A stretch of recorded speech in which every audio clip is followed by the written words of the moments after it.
Welcome back to Earthly Delights, where we dig into the soil, uncover the quiet magic of nature, and bring a little piece of the farm to your backyard, your patio, or even a sunny windowsill. Imagine this, it is November, and you are walking through the spice aisle at the grocery store. You see a tiny jar of ground ginger selling for $6. Nearby, fresh organic ginger is sitting in a small basket, priced at nearly $20 a pound. You buy one small piece. Use a teaspoon in a stir fry on Tuesday, maybe another spoonful in a warm chicken soup on Friday, and by Sunday the rest has dried into a tough, fibrous lump at the back of your refrigerator. The flavor is gone, and so is your money. Now think about this for a moment. What if that same small piece of ginger, no bigger than your thumb, could become a steady supply of fresh food and natural medicine for your family? What if a couple of dollars, one container of good soil, and a little patience could give you up to 4.5 pounds of fresh ginger in a single growing season? Today we are going to uncover one of the most rewarding secrets in container gardening. We will learn how to grow a generous harvest of ginger in pots, understand how this ancient plant really grows, and see how good soil, warmth, and patience can turn something small into real abundance. So, are you ready to stop depending on the store for what the earth is willing to give you? Let's dig in. Part the magic of the rhizome. It's not a root. Before we put anything into the soil, we need to understand what ginger really is. That understanding will guide every decision we make. Most people call it ginger root, but from a gardening point of view, that knobby brown piece is not a true root at all. It is a rhizome, and that small detail matters more than many beginners realize. A rhizome is a thick, modified underground stem. It sends fine roots downward to absorb water and nutrients, but the main part of the plant, the part we harvest and eat, naturally wants to grow sideways. It spreads just beneath the surface of the soil instead of diving deep like a carrot or taproot. Take a close look at a piece of ginger. You will notice small rounded bumps along the surface. Those are the eyes, or growth nodes, very similar to the eyes on a seed potato. Each eye has the potential to send up a new shoot. The more healthy eyes your ginger piece has, the more green shoots it can produce, and the stronger your final harvest can become. Once we understand that ginger wants room to stretch outward across the soil, not downward into a deep hole, we begin to understand exactly how to grow it well. Part 2. The awakening, sourcing, and pre-sprouting your seed. This is the stage where many gardeners make their first mistake. You cannot always take a random piece of ginger from the grocery store, bury it in soil, and expect it to grow beautifully. The reason is simple. Conventional ginger is often treated with synthetic growth inhibitors, so it will not sprout while sitting on the store shelf. If that ginger has been heavily treated, it may simply sit in the pot until it softens, rots, and disappears. The best choice is certified organic seed ginger from a trusted nursery or a reliable local food co-op. If you are using ginger from the grocery store, choose organic ginger whenever possible, because it has a much better chance of waking up and growing. Now let's prepare it properly. A dry rhizome is still asleep, so we need to wake it up gently. Choose a plump, firm piece of ginger and break it along its natural ridges into sections about 1.5 to 2 inches long. Make sure each piece has at least 2 healthy eyes. After cutting or breaking it, leave the pieces on the counter for 1 or 2 days. This allows the fresh wounds to dry and form a protective callus, which helps reduce the risk of rot once the ginger touches moist soil. After that, give the pieces a warm water soak.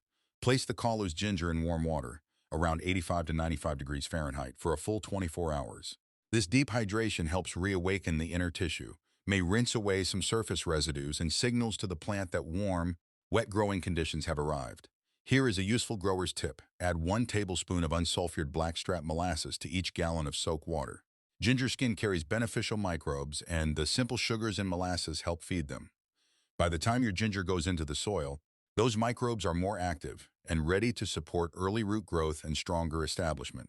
Part 3. Building the foundation, containers, and living soil. Because ginger spreads sideways, the shape of the container has a direct effect on the size and quality of your harvest. A tall, narrow bucket is not ideal because it limits the room the rhizomes need to expand. Ginger does not ask for great depth first, it asks for width. A wide 14 to 16-inch pot can work well. An old galvanized wash tub can also make a good growing space. But one of the best choices is a breathable fabric grow bag of at least 15 gallons. Fabric bags allow air to move around the root zone, encourage healthy root development, and help keep the growing area cooler during the heat of summer. But the container is only the house.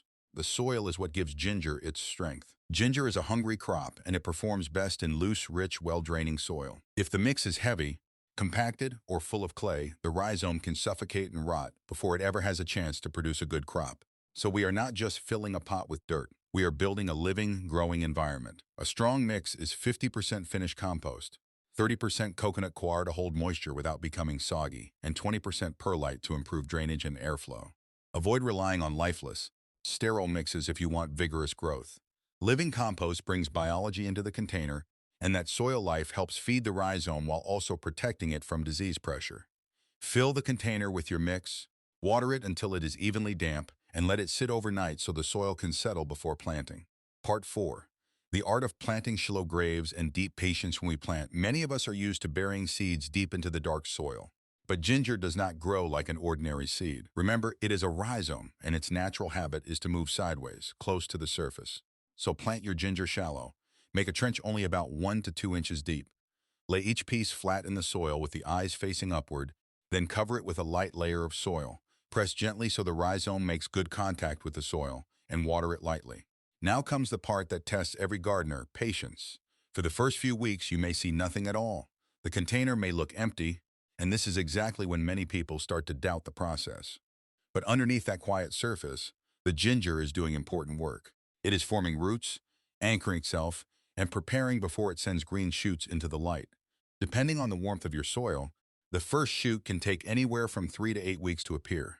If you live in a cooler climate, start your ginger indoors several weeks before the last frost and use gentle bottom warmth if needed. Ginger usually will not wake up properly until the soil reaches at least 70 degrees Fahrenheit. Do not rush it. Trust what is happening beneath the soil. Part 5. Creating a tropical microclimate. Light, warmth, and water ginger comes from tropical conditions, so if you want a strong harvest, you need to create a small tropical environment around it.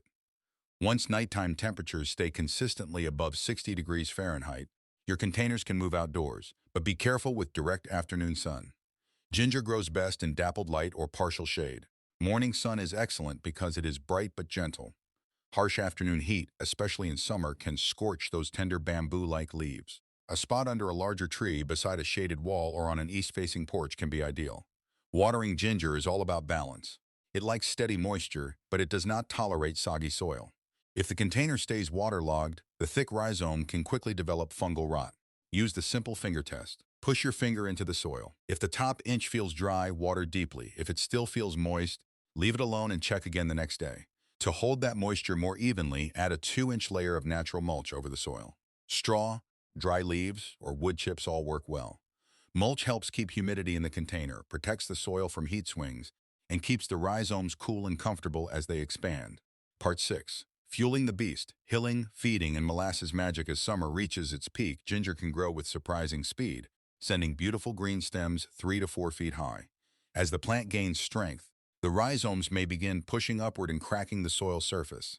If those rhizomes stay exposed to light and air for too long, they can slow down, toughen, and develop a greenish skin. This is where hilling becomes important. When you notice the base of the stems turning a bright pink color, it is time to cover them. Add 2 to 4 inches of rich compost over those pink shoulders. By adding fresh, loose compost every 4 to 6 weeks, you protect the rhizomes and encourage new growth to build upward and outward. Feeding matters too, because ginger is a hungry crop. Early in the season, use a balanced organic fertilizer to support strong leafy growth. Those leaves are the plant's solar panels, and they help build energy for the harvest below. But when late summer arrives, ginger begins shifting its energy from leaf production to swelling the underground rhizomes. At that stage, switch to a potassium-rich feed, such as liquid seaweed, to help the rhizomes gain size and weight. And the molasses we used earlier can still help now.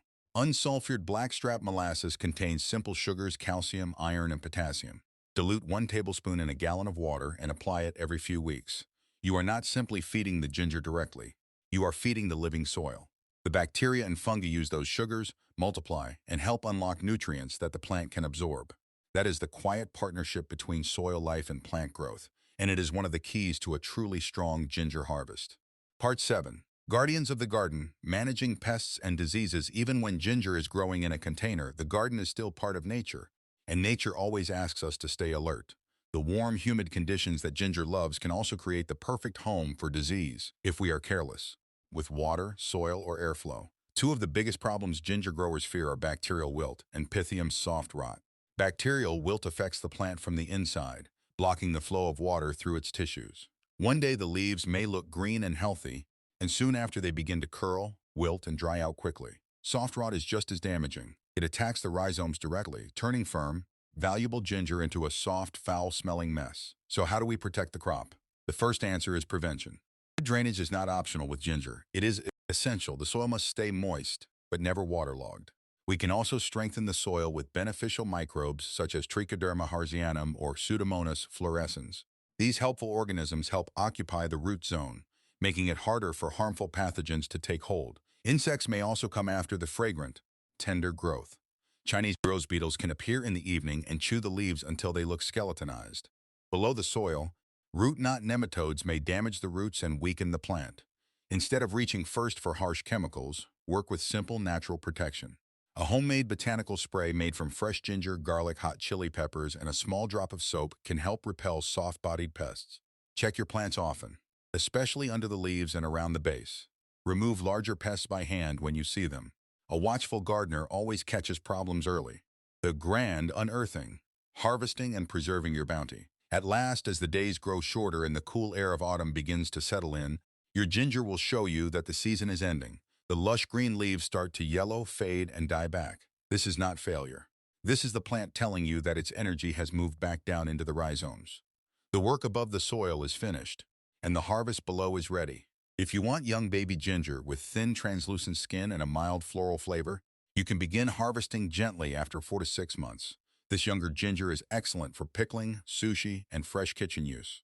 But if you wait the full 8 to 10 months, you will harvest mature ginger with stronger heat, deeper aroma, and that bold, woody bite people love in cooking, tea, and homemade remedies.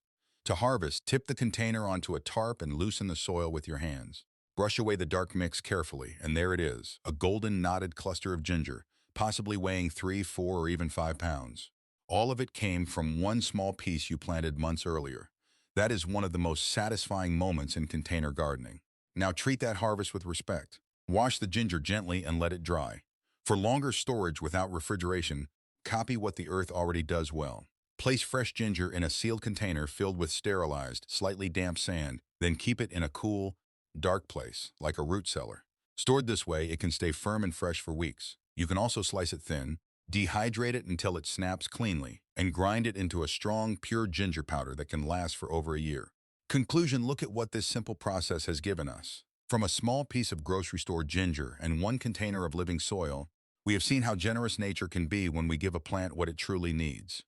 We learn to slow down, observe closely, trust the quiet weeks when nothing seems to happen, and care for the invisible life in the soil that supports everything above it. Before you use the last of this year's harvest, remember an old farmer's rule. Grow what you eat and save what you grow. Choose 2 or 3 of your best, plumpest ginger pieces with strong, healthy eyes and set them aside. Store them safely because next spring, those pieces can become your next crop.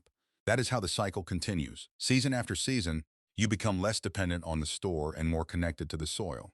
That is the real earthly delight. Understanding that abundance is not something we only buy. It is something we cultivate. Thank you for joining me on this journey. If this helped you, subscribe, share it with another gardener, and leave a comment below. Have you ever grown ginger before? And what is your favorite way to use this golden spice? Until next time, keep your hands in the dirt and let the earth work its magic.